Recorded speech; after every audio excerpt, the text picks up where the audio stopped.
Feels Hi, good. Rachel. How are you? Hi, Caitlin. Oh boy, I'm grateful to be here with you. Feeling Oh, good. me too. We were just talking about, we've been wanting to do this for a really long time. We've rescheduled, scheduled, just life happening. So I'm really, really excited to have you here. It's going to be fun. Thank you. I'm so glad we finally spiraled into the perfect time. Yes, it's all perfect as it Exactly. always is. Beautiful. Mm, mm. Well, as you might know, I have some questions that I love to ask my guests at the very start of the show. And of course, this first one is very rhetorical, but thought I'd ask you anyway. Do you or are you spiritually active? Well, yeah. Well, yeah, duh. What does being spiritually active mean for you and to you right now? Hmm. So it's really an identity thing for me. Yeah. Mm, It's something that in my life, and I know we'll get deeper into this later, has switched on and it never went off again. yeah. So it's just Oh, the way it is. oh my gosh. It's so funny that you say that. Last night I was listening to Defying Gravity. I can't remember if you're a musical person from Oh, Wicked. I don't. Okay, okay, gotcha. All Yeah, right. yeah. And there's a lyric that's like, I can't even remember, but it's like once you're awakening, once you're moving through that period, you can never go back. And I was like, wow, that is resonating deeply with me right now. So, Yeah. When you know you don't, you just can't unknow. You can yes. try really hard. Yeah. You can, but and then it kind of creeps on and it gets stronger and stronger and stronger. Yeah. Yeah. And the further you push it away, the more uncomfortable things get. I've noticed. Cool. What are some of the ways or modalities that you connect with your highest self? And what resonates with you the most right now? It's an inner conversation. It's an ongoing dialogue inside. Yeah. Yeah. And maybe in the beginning, it was like uh, trying to look outside myself when I already knew what it was inside. And I'm remembering the feeling of so for me it was always dance. I started dancing from Beautiful. the beginning. So that was my way of communing, and really it's one of the many ways of communing with spirit through that physical improvisational way of moving the body with music. Just it always helped me feel better, as a kid too. I always felt me connected to something when nothing made sense outside of me. Yeah. Oh, I love that. And you still dance now, And I right? still dance now. Yeah. Yeah. I love that. Once a dancer, I'm always a flashing. dancer. Yes. I'm flashing back to the retreat that I came on with you in Sedona. I think that was last June now. And I can't remember her name, but when she played the violin and we all got up and just were kind of dancing around and moving, I was like, this is the coolest, most like organic experience. Like it truly can't get better than that. Yeah, we are all intrinsically dancers, I think. Little Yes. babies, they're always interacting with life and their bodies are moving in a million ways, and put on Yeah. music and they instantly gravitate, and songs, it's there. It's there from the beginning. That's beautiful. I love that. Well, I've gotten to know you over the past couple times that I've seen you. But for our listeners, can you tell us a little bit more about yourself and what you do, who you are? Thank you. Boy, I am a I multidimensional know being. it's like the big question. Who are you? Well, what I'm up to these days is my husband and I and our little kitty. We live up in the Pacific Northwest. We moved here from Orlando, Florida, 4 years ago in 2020, in the thick of it all in October. Yeah. And so this is our 4-year anniversary of living here. So it's kind Oh, of cool. beautiful. And Yeah. honestly, thank goodness there's a lot going on in that region right now. That's pretty scary. So, sending Yes, good vibes that direction. right here, right now. Absolutely. Sending that energy of protection and support to everyone in Florida. All my friends that are there and my family that are there, and my heart is with them Yeah. every minute. Yeah. Yeah. Beautiful. Yeah. Yeah, and I take them with me everywhere I go. And Yeah. yeah, so my life is focused a lot on connecting with nature these days. Really communing and having that inner conversation with spirit through these trees. And there's a window behind my computer here that I'm looking up and out at the forest. And the more time I spend immersed in these woods, the more I'm hearing and feeling and sensing the language of the connection with earth. And getting to do more sacred ceremonies here. We just had a retreat for the equinox here with 11 amazing women that came, and God, it was so sweet. And more to come, more yoga teaching and meditation teaching to come here in this area. And I am so blessed to have this online practice. My coaching and energy work practice is flourishing, and I couldn't be more grateful. So, yeah, it's good.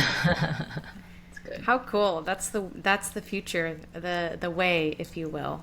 Being able to kind of jump around and be in different places, but still be, accessible to your people and your community. I love that.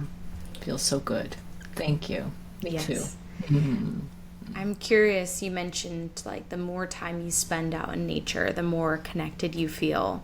Yeah. I think we all can resonate with that, whether or not you find yourself identifying as super spiritual or maybe less on the less so end.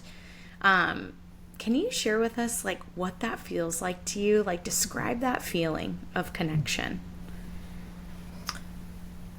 So, well, the word that I think that we can all kind of hold on to is grounded. The thing of being of grounding oneself.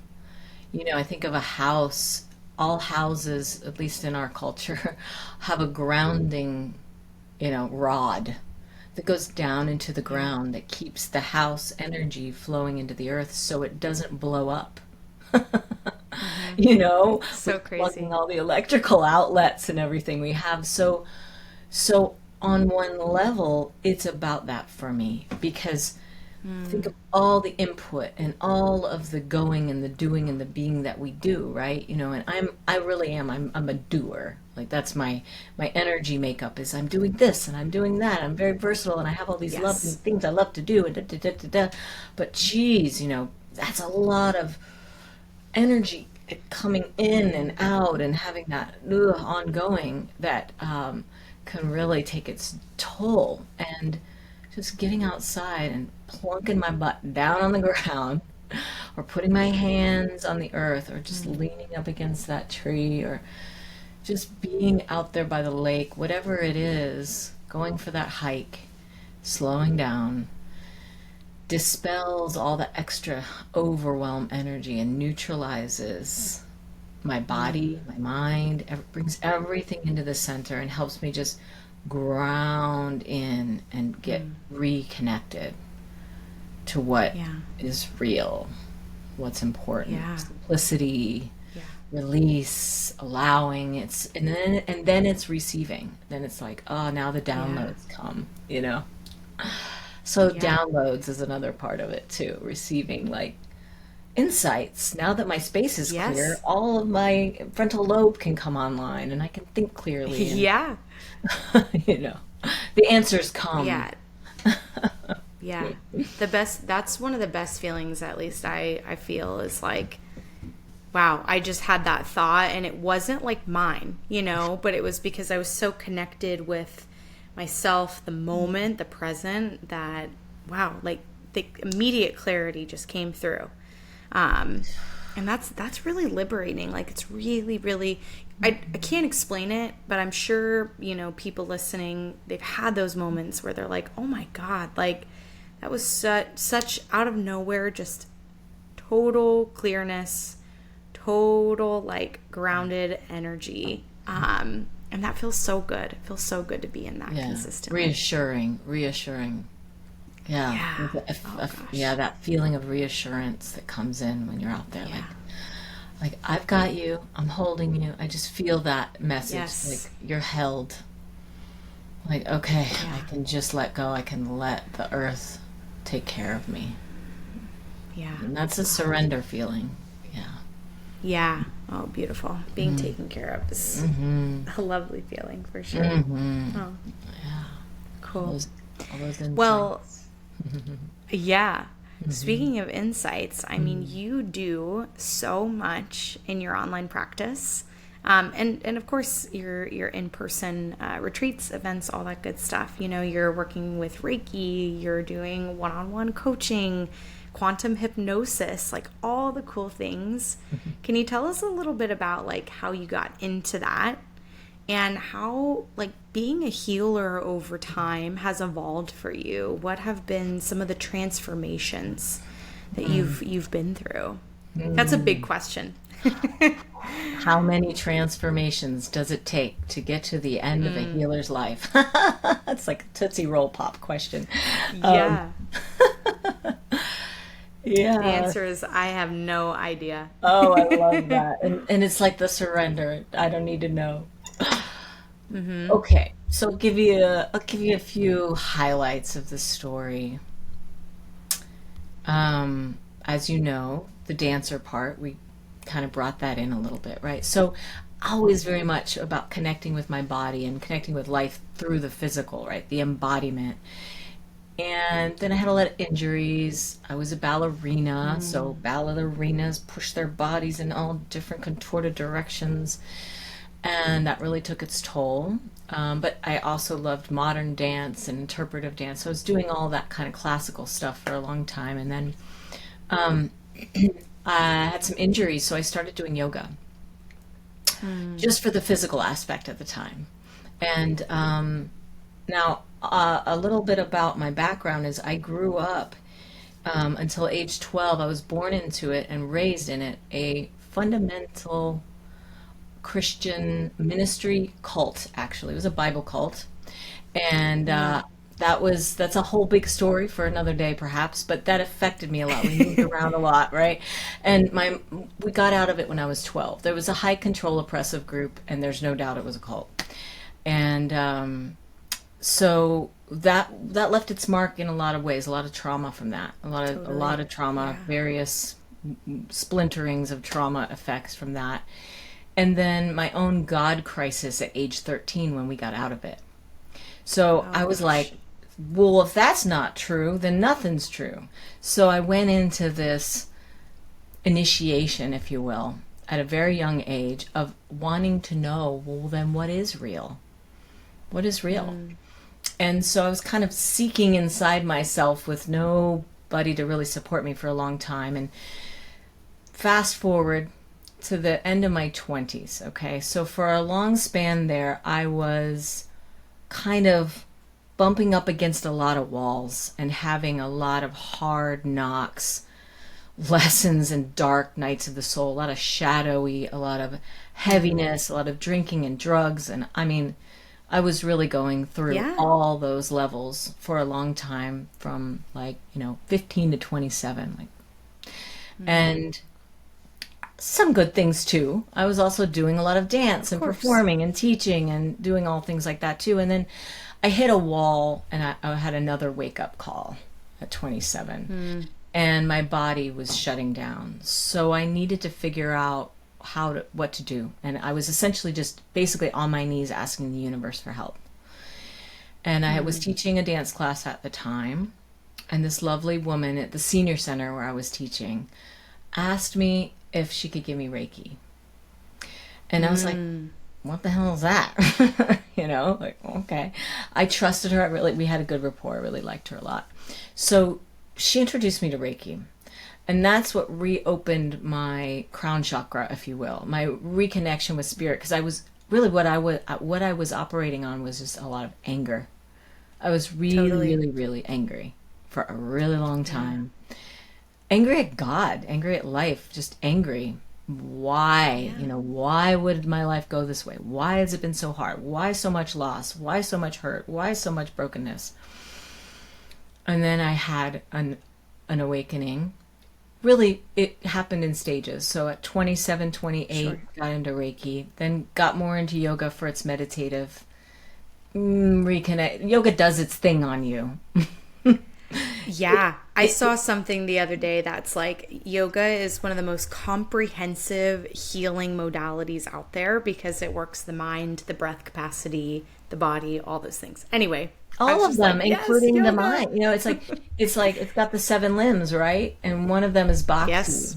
And the bhakti limb for me really resonated with the music and the singing and the devotional feelingness and the sort of indescribable, non-dogmatic way of letting yourself be creatively free, connected with spirit. And to Yeah. me, so yoga was very physical for a long time. Then it became more energetic because of the Reiki.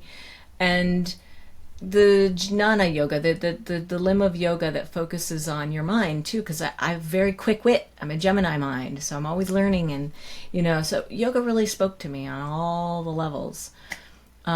And it did its work on me. It helped me get connected with myself, thank God. And, and so art, which I know we'll talk a little bit about too, was always there. I was always loving to make my art. I was always into visual art too. I went and got a Bachelor of Fine Arts in Visual Art alongside with my performance stuff. But then it was like, I'm here to help people. I met my husband in 2007 at a retreat in Maui, Ram Dass retreat. It was Oh my profound gosh, I didn't know that. moment. Rachel, that's literally the dream. That's It amazing. came at a time, 2005, I was in LA visiting my best friend Laura, shout out Laura Escade, who was the musician at our retreat last summer. Um, and I saw an ad for a retreat. And I had already loved Ram Dass. I had gotten his book Be Here Now in my early 20s when I was going through all my stuff and I was getting into psychedelics. And this book was like, yes, what? This is what it's Yeah. about. And so I saw this ad for this retreat. I'd never done anything like that before. And I was like, I'm going to that. That was one of those moments like, psh, you're going to this. And that's where I met Adam. Was not trying to get into any relationship at that time, but thank you again. Well, I Yeah. ended up moving to Massachusetts. We got engaged, and I helped caretake for his mother who had early onset dementia. And in that little town was an ashram, a Kundalini yoga ashram. And I Wow. started doing my Kundalini teacher training there. I completed my Reiki Master training there. And by that time, at '07, I completed my BFA in 2008, spring of 2008. I moved to at end of 2008 up to Massachusetts. So it was like these stages, right? First, it was just all about I need to save myself. I Yeah. wasn't trying to be a healer. I was a bartender. I was an artist. I wanted to go for it with my art. I wanted to really go for it in the art world and get out of bartending somehow that way. I was teaching a lot of art. So it was like that was my path, but I knew there was something more around the corner. I just didn't know how or what or where. And Yeah. that was that Ram Dass retreat. It was like, boom. It was such Love a that. moment. I was sitting across from Ram Dass in the room. Here's a little download for you. He's up at the front. I'm in the back. And he's in a wheelchair, because he had his stroke and everything. And I came in the room. Everybody had already been in there. I actually went to have a massage, so I was a little bit late for the seminar, daily seminars. And a woman had just asked the question, and I walked in as she was asking the question. Well, then what is God anyway? Like, Oh, whatever wow. the conversation was, it had gotten to that point in the moment. And it was, you could just feel the tension, like this Yes. in the room. Like, oh, what's he gonna say? What's gonna happen? Yeah. And he wasn't speaking a lot. It's because of the stroke. So a lot of his reflections were like a word or two or three or four, maybe a sentence, and then just a lot of silence. And she asked the question, And then he said, well, and he brought his hand up and he gestured and he just basically looked around and looked at every single thing and he said, God is, God is, God is, God. It's just this. And then he came to me and I felt this wave go through my whole body. And my eyes closed and it was like sand in my mind. It was like a sound wave that was like a ripple that went out to infinity and came back, and I was in it and it was in me. And at that moment, I dedicated my life to serving unconditional love. It's like, beautiful. That was it. Done. That was the switch. You know? Up until then, it was still kind of like, okay, I'm connected, I'm not connected, I'm connected. And then the switch flipped, and that was it. Yeah. You know? Yeah. So, a year later, I moved to Massachusetts. I'm caretaking. I'm living with my then fiance's family, and I'm like, okay, I see. Everything slowed down. You know, my life before that was flying at the seat of my pants. And then suddenly it was stop. You gotta slow down, girl. Yep. Drop all ambition. Nowhere to go. Nothing to get. You're just here. And as a doer, I can only imagine how that felt for you. It was hard. Yeah. I was breaking down, man. Where am I? What am I? Oh my God. But it was like, oh, my art. Oh, my creativity. Helping people. Oh, how am I going to, okay, weaving the yoga with. Oh, somehow this is going to become clear. So I just kept going along with it.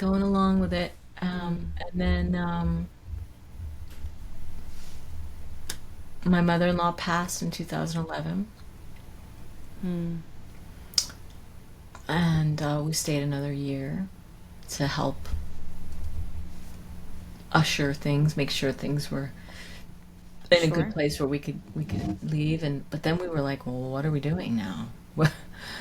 You know, because we basically just left our trajectories, right? Because we both had these trajectories, these paths we thought we were on that we left behind to go be here to do this. And then we moved to Florida, back to Florida, back again. How many times I go back to Florida? So back home to my mother, my stepfather, who offered to help us kind of like ease into the next. Yeah. That's a year after that. 2 years after we moved back down, I started my master's program in mental health counseling. Beautiful. And was like, oh, I see. This is how this can all come together. Because I was helping people with Reiki. I was doing like oracle card readings, and I was really just holding space. But there was a level I wasn't at yet. And I was like, I need more. I need more training on this, how to hold space stuff, like really. And what to do when I'm in the room with someone. And so then that brought me to the next step, and I finished that program in 2020. And during that time, I was just teaching a ton, back to fast forward again in Orlando. Workshops, meditations. I started my New Moon Circle in 2015. I started training people in different things. Sound healings every week. Gong bath night. You know, I was doing it all. And things started clicking online at that time for me too. In 2018, I started doing some things online. And my bachelor's degree is actually in electronic media and video production with art. Very cool. Performance art. So it's like, it's all clicking. Merged together. Yeah. So that's how it's gone down. Yeah. Yeah. It's, as I said at the beginning, like we've rescheduled this a couple times, and it's just so cool to hear your story now as I find myself in like those shoes of like, nothing makes sense, but it all makes sense, but it's not together yet, but it's coming together. Like that constant. I was explaining to someone the other day, like, there are a million paths, a million opportunities in front of me. I don't want to make a mistake and say no to the wrong thing or yes to the wrong thing. And it's this, like, even daily, you know, I'm similar to you. I'm a doer. I want to schedule, I want to plan, I want to get it done, and I want to move to the next. And it's just so beautiful how, like, I have really had to surrender, like, not even like day by day, but like hour by hour. Yes. You know, if like my body doesn't want to be doing this right now, okay, cool. Shifting the energy, going to do something else.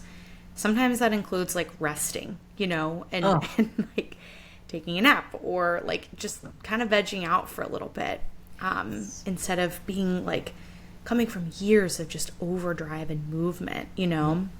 Yeah. And so I'm in this weird point right now where like the inertia's getting there, like I'm feeling it within, but the external validation is taking longer, you know, like the patience needs to be there. So just all that to say, like, it's so cool just hearing you, like, I'm going to put myself out there in every way possible and like, just love it all. And then from there, like, whatever's meant to stick will truly stick. And I'm sure that will resonate with a lot of people listening of like, oh my God, I have no idea what I'm doing. And it's like, nobody does, first of all. Let me remind you of that. Yes. And second of all, like, just let yourself be in that weird flurry of stuff and like, just have faith it'll work itself out. You know, you don't have to always be doing for it to be done, if that makes sense. Boom. That is a t-shirt quote. You don't always have to be doing for it to be done. You said 3 things. Love it all. Just love it. The power of love and compassion is underrated, misunderstood. It's an actual force of creation that it's like a recipe. If you are missing an ingredient in that cake, it's off, right? But the second you put that thing in, it brings it all together. Oh my God. If you add love and compassion as the ingredient in the space, it does the creation thing, because love is the energy of creation. That's beautiful. It's life energy moving continually creating itself. Yeah. You also said, don't want to make a mistake and make the wrong choice or not say yes to the right thing. That is so common, and boy, did that torment me for a long time, and it'll keep you stuck too. Yes. Oh yeah. One thing that has helped me with that, because I know a lot of people can resonate with that fear of making the wrong choice because we've made mistakes in the past and we don't want to do that again. You're going to make more mistakes. There's never going to be a time where you're like, well, I don't make mistakes anymore now. It's never going to be. We do that. That's part of the process of learning. It's going to be a different mistake. Hopefully you're not making the same one. That's the idea. Like, don't make that one again. You might make a different one because now it's a new moment. You're learning a new thing. Right. But what if no matter what choice you make, it's the right one? I love that question. It's the best. Yeah. What if no matter what choice I make, it's the right one? Because I am a good person. I am learning to trust myself. Because that's part of it too, is the trusting the self. Oh yeah. Right? That's wrapped up in that whole, I don't want to make the wrong choice. I'm afraid to make the wrong choice. And then I'll leave myself down and I wish I would have. But what if you did make that other thing, but it took you to another hell? And you just did, but this was the right. So we can't be doing that to ourselves. Totally. Yeah. And what's for you won't miss you. I always say that. Like, there you go. It'll come back around in some way, shape, or form. It might take a little bit more time, but at the end of the day, like, it's okay. It's going to come in the right moment. Right. And you just made me have a thought on that too. What's for you will come to you. Because at first you may not recognize it. Yes. Of what it is, because it's new. It's not familiar. It's not the past. Right. We're so trained to like look for what's familiar because we know it.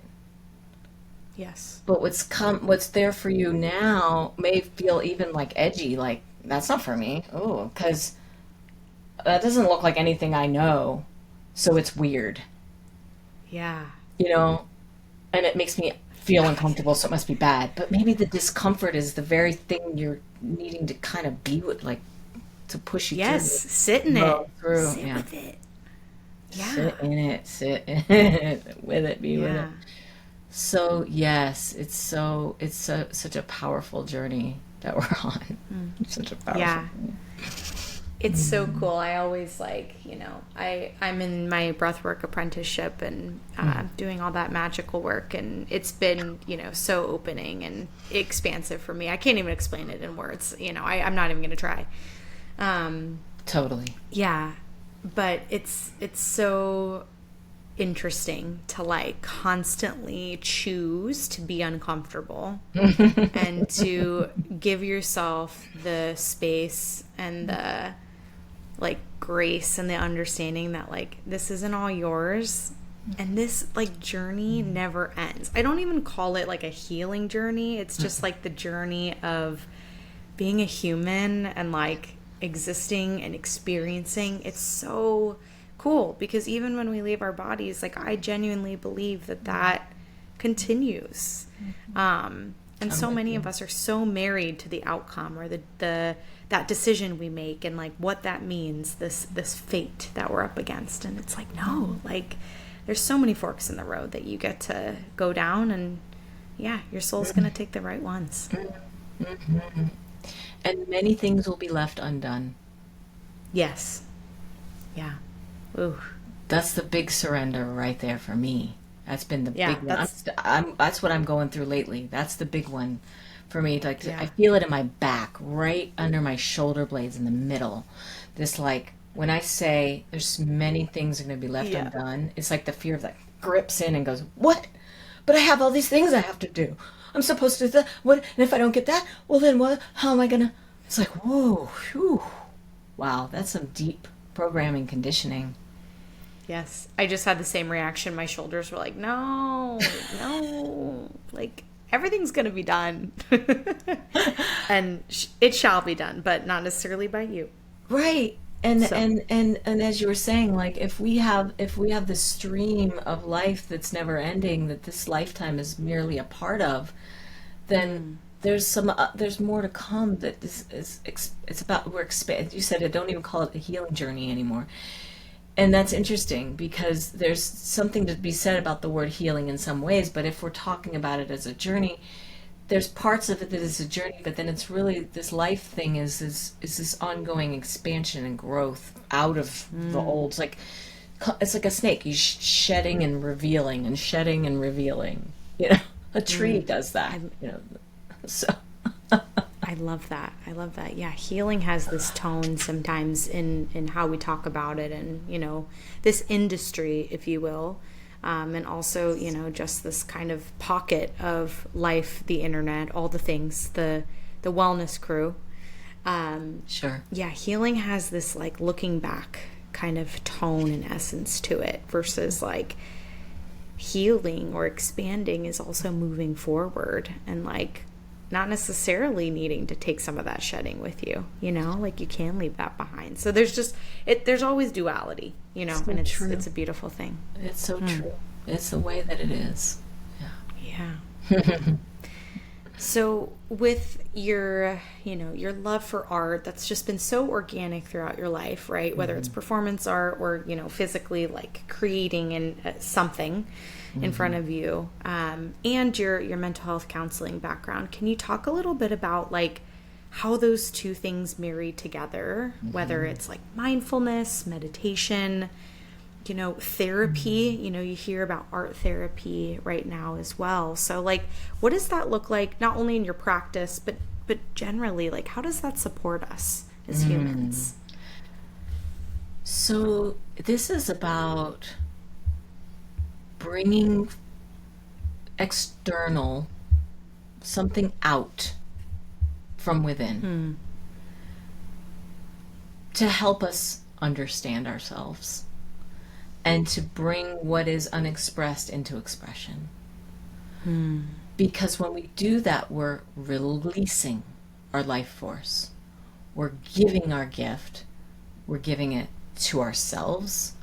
We're giving it to others. We're having a conversation. Our soul, our psyche, we comprehend in symbols. And our art is the symbolic language of the self. Whether you're an artist or not an artist, you are always creating. And in therapy, so often,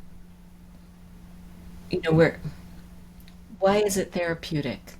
Because if it's all kept inside, it's all trapped inside, wrestling, suppressed energy, can't figure it out, frustration, stuff it down, keep going, hurt, pain, anxiety, tension, we gotta get it out. So it's cathartic, it's an emotional release. It helps to allow one to feel what is trying to be felt. People are afraid to feel. They're afraid to express because they're going to get shamed or judged. They've been told to sit down, shut up, be quiet, look pretty, be this, be that. Sit still, sit in that desk, look forward, put your hand, do it this way, only rigidity. And so there's so much of this rigidity going on. And just the act of writing. Like, I'm going to ask this question of myself. What is it that I'm wanting to release? Let me just write that. See what comes out. Taps into the left brain, as we call it. The creative mind, the part of ourselves we have been told that's silly or stupid. Conditioning is that, that's frivolous. Art is frivolous. Let's take life seriously. You need to have a plan. Versus, what are you feeling now? Just getting together in the room and getting some crayons and some paper and putting it on the ground and moving colors around. It's fun. Yeah. And it sure is. I love to color. Right? Get a coloring book. It's calming. It's soothing. It focuses your mind on one thing, and it helps things kind of just filter around and go through, Coloring. No wonder coloring books have just exploded. Yeah. So there's so many ways to go about using creativity in a therapeutic way just for yourself, and in a space where a therapist is holding space for you, And it shows up in my one-on-one sessions with folks that want to explore that, but not always. Definitely in my new moon circles, we always do journaling. It's a wonderful way to tap in and just, get your hand moving and get yourself seeing what you're writing and connect with that conversation with spirit, the internal conversation right there in front of you. Yeah. And I love to draw. I've always been one to doodle, and my doodling has turned into all these intricate drawings that are just wild. Beautiful. And totally psychedelic. Yeah. I love, I think for me, I'll speak for myself, but I think for folks that maybe aren't as consider themselves, I'll say, it's not that they aren't or don't exist as artistic, creative, but they might not just identify with that part of themselves as much. It's really cool to be reminded of to be artistic, to connect with art and connect with yourself through that medium. It doesn't mean you're getting the crayons and a coloring book out. It means you could be doing that. You could be composing or even just listening to music. Yes. It could be writing. It's those other forms of expression that whatever resonates with you, that is an art form. Yeah, and for some people, so thank you for reminding me that, because I'm art is color and something on a canvas, but it's movement of the body. It's that full it's somatic cooking. Experience. Cooking. Yes. For some people it's gardening. It's their beautiful garden. For some people it's taking care of animals. That's creative too. The home decoration, interior design, the way you want to arrange your home and the space and the place, you know. Um, Yeah. so yeah, creativity and so is intrinsically human. Yeah. Oh, that's beautiful. Thanks for sharing. Sure.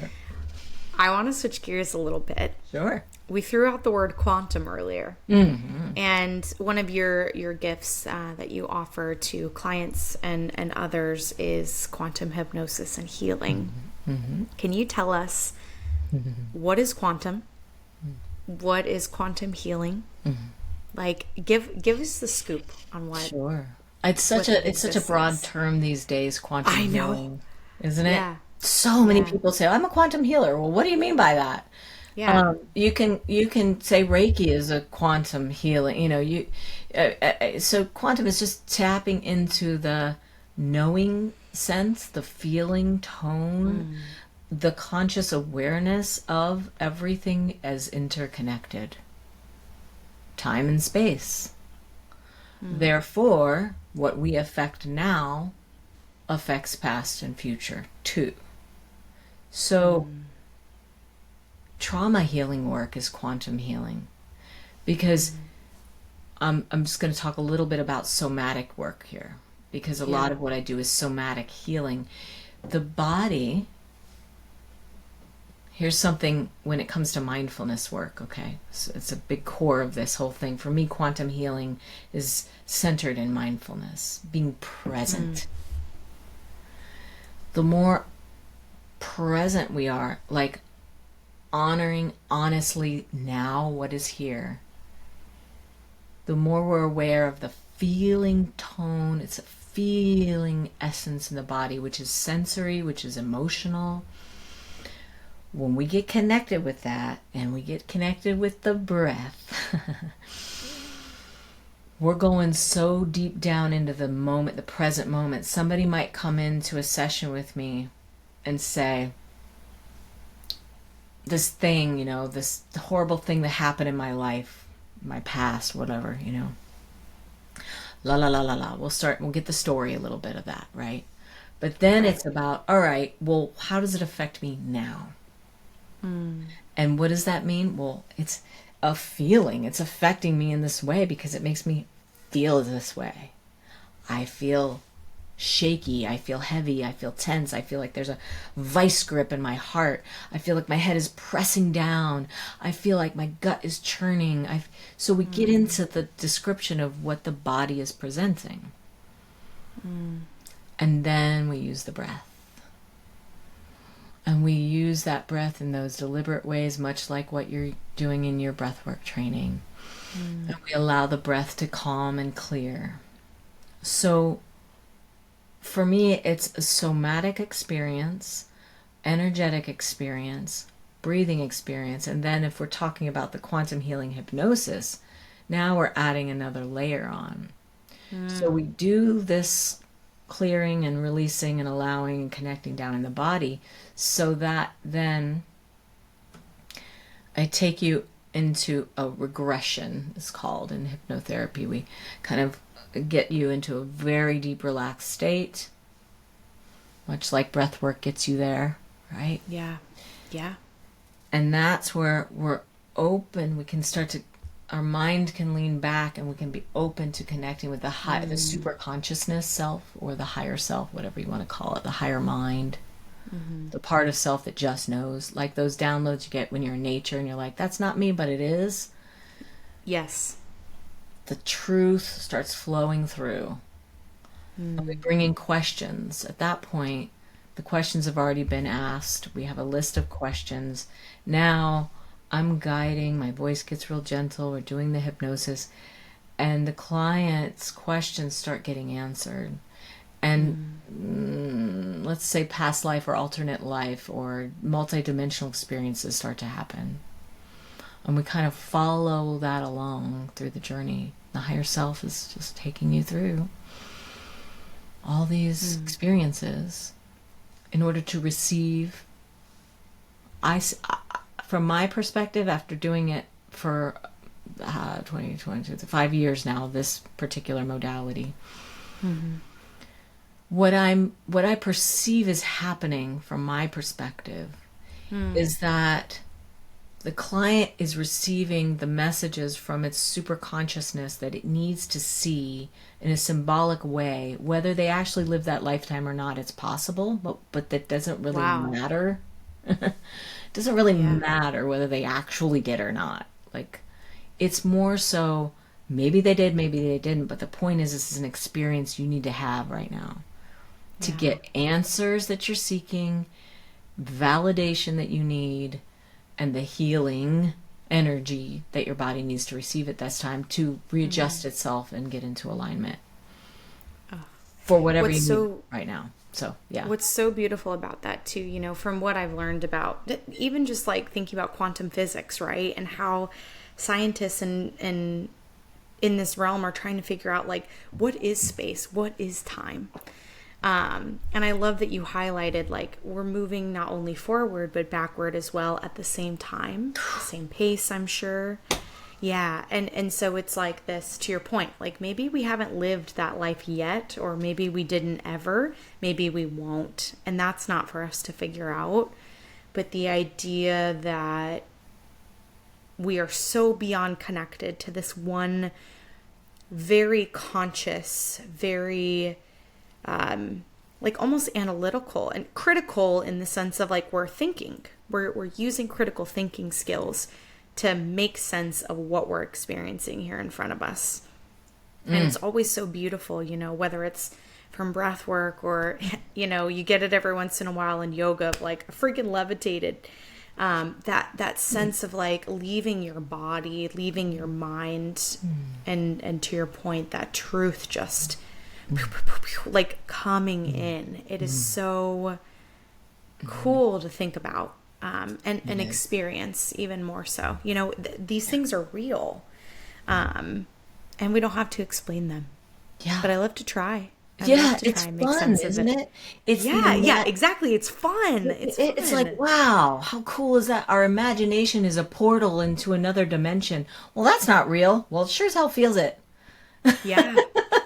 It sure feels real when you're experiencing it. It's just as real as anything. It's just not physical in this dimension per se. Right. Well, and you hear about, you know, quantum leaps and astral projection and all of these really quote unquote woo-woo terms that people use now. But, you know, I saw something the other day that was like, you want something so bad right here, right now, because, you know, in another life, you already have those things. And so, you know, whether or not you have the same exact outcome or the same exact thing, like let's say a nice car or a house on the beach, it might be in the tundra in Russia. We don't know. But the feeling of knowing what home feels like, you know, that feeling of like wholeness that you might be seeking in whatever you're doing now, it's out there and it already exists for you. You know, you're already connected to it. So it's like, how do, like, no rush, no need to focus on what that is.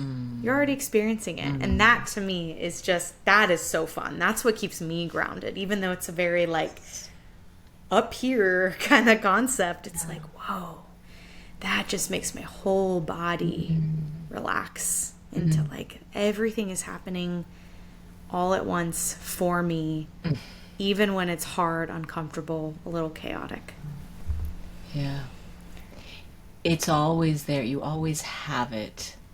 Yes. In you somewhere. It's once you get the hang of where to find and tap into that sense, the wholeness thing you said. It's a sense of wholeness that even though everything may appear to my ego mind to be broken, there is a forever whole being inside of me. And so it's smoke and mirrors is the illusion that says it doesn't exist. But it's there. And it's a relationship. It's a connection. Yeah. And that's so liberating. Just like, that's a fact. You know, we don't have to share the same beliefs the same values. But to me, that is like, that's a fact. I think we all can come back to that. Like, yeah, there's that connection we feel. And that's why we have all these practices, and that's why nature exists. That's why we can go on a nice long walk without our phone and just touch the trees for a while, and suddenly, boom, there you are. Yeah. Oh, that's beautiful. I love it. Speaking of being human and experiencing all this quantumness outside of our physical realm, if you will, what's your favorite part of the human experience? Well, it's interesting because I actually see the quantum as inside of the human experience. Ah. And that we are actually, it's just such an illusion that we're not that. Yes. That we perceive everything as being density, but everything is just energy. And so, honestly, that is kind of my favorite part of the human experience, is experiencing myself energetically in connection with others energetically. And, here's a funny thing. Back in the day, okay, I am not condoning the use of illicit drugs. However, when I was doing a lot of ecstasy, I gotta say, I would have these incredible experiences of interconnectivity with others on an energetic level. And now I do not need that drug to have that experience. It is natural. And that is so exciting to know that it's not a false induced fake thing.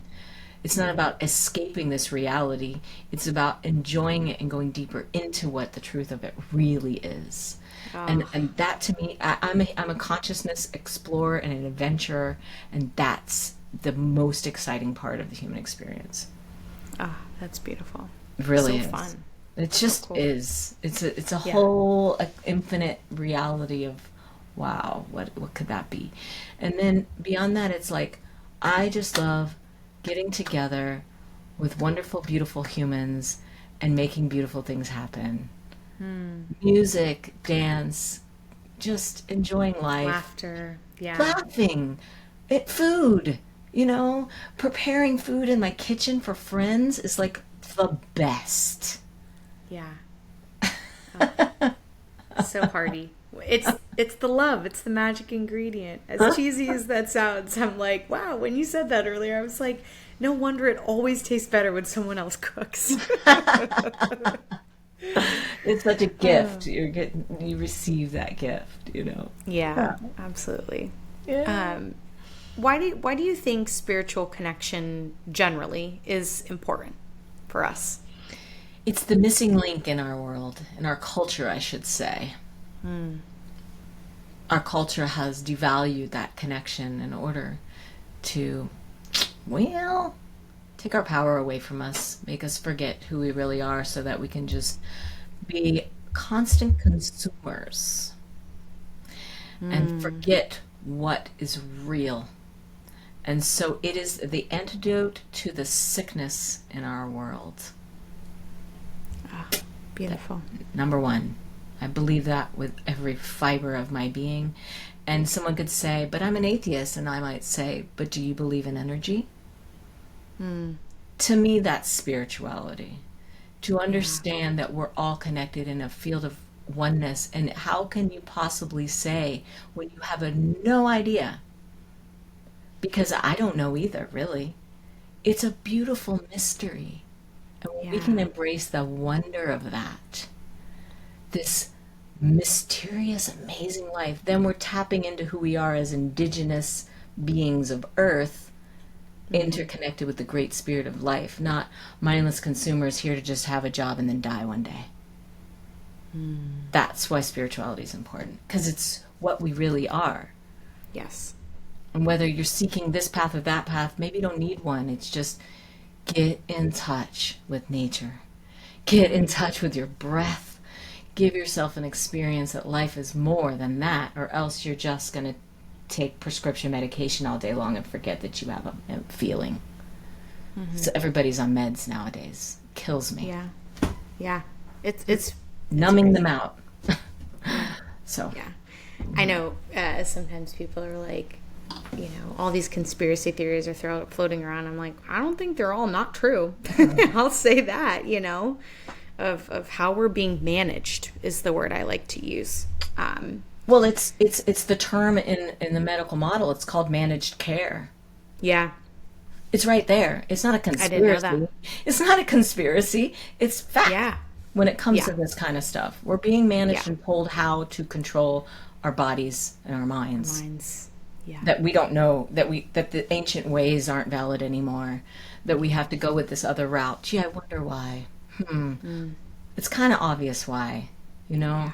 So do we want to feed them money, or do we want to take care of ourselves and heal ourselves? I'm going with option 2.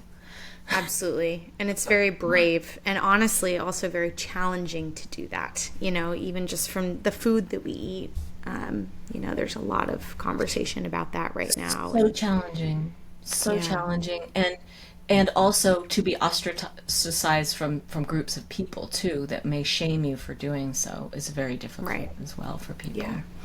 So, yeah. We're turning it around. People who are doing the work are helping. We absolutely are the co-creators of all that is good and beautiful in this world. Yeah. So cool. Yeah. When you think about like a book, a resource, something that like you would just love for our listeners to like, okay, if I wanted to go deeper into all the things we talked about today, or just their general journey, what would you recommend? What would you Well, the books that I like to recommend my clients especially, because they'll get you through the real difficult times, are the books of Pema Chodron, and she is a Tibetan Buddhist nun. She is she's not Tibetan, but her spiritual lineage is such that, and I would say there's 2 titles by her that are like go to, and I still carry them around. One of them is called Comfortable with Uncertainty, and the other is called When Things Fall Apart. But these books are there to help us through the crises in our lives, and not just the crises, but to come to understand that life is a continual uncertainty. If we can tap into our resiliency and understand that nothing is certain, then we're free.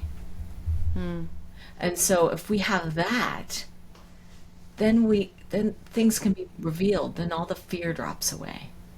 Then we're not operating from fear. And if we're not operating from fear, then we're naturally going to be able to tap into the quantum and all this other stuff. Yeah. Wow. So as much as people want to go grasping for all these like exciting things, like this modality and that modality, and I say start in the grounded teachings of these ancient wisdoms, and I love the way that she brings through the teachings in real practical ways. Pema, P-E-M-A, Chodron, C-H-O-D-R-O-N. Beautiful. And so, yeah. When things fall apart and comfortable with uncertainty. Just that phrase makes me want to jump out of my skin. Cool. Well, to wrap up, where can our listeners find you? And do you have anything cool upcoming, either online or in person, that you want to share for folks who might want to drop in and connect with you in real life? Awesome. Thanks, Kaylin. My website is my name, rachelchase.com, RACHELCHASE. And there folks can book a free intention session with me if they want to work with me one-on-one. And see kind of what's going on in Rachel Land. I have a Substack that I do a lot of writing on. I have a podcast called Somatic Healing Sessions, and you can just put in Somatic Healing Sessions in my name, and you can find that on Spotify and Apple Podcasts and all of that. And I do have an upcoming online course that I'm not sure when it's going to start yet. It's funny because cool. it's it's kind of like this comfortable with uncertainty thing where I'm doing the work, and the course is called Trusting the Unknown. Ah, So that's coming soon, and that's a mindfulness-based course. And it's funny, I've been running an online women's group for a number of years, and that's been falling away to make way for a new thing next year that is an online school I'm starting. So this is the next evolution coming in. oh, so cool. I do have some online courses. You can find those through my website that are really affordable. I have a free book that people can get through. It's if you go to freecompassionbook.com, people can download that. So those are the ways. And then if people want to work with me for the first time, I have a 4-session package that people can just say, I listened to your podcast interview, and I'd like to get your 4-second session package. Just Cool, yeah. I'll give people that deal for tuning into the podcast. It's $400 for 4 sessions, and we go deep into the self-compassion work, which is what I'm all about. So, yeah. Beautiful.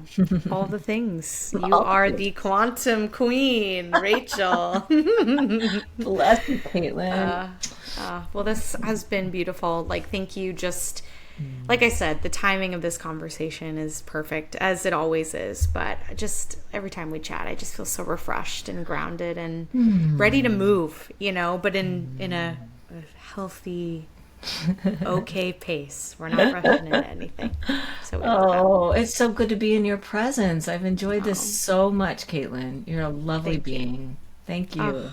I appreciate you. I love you so much. We'll talk soon. Ciao for now. Love you. Bye, honey.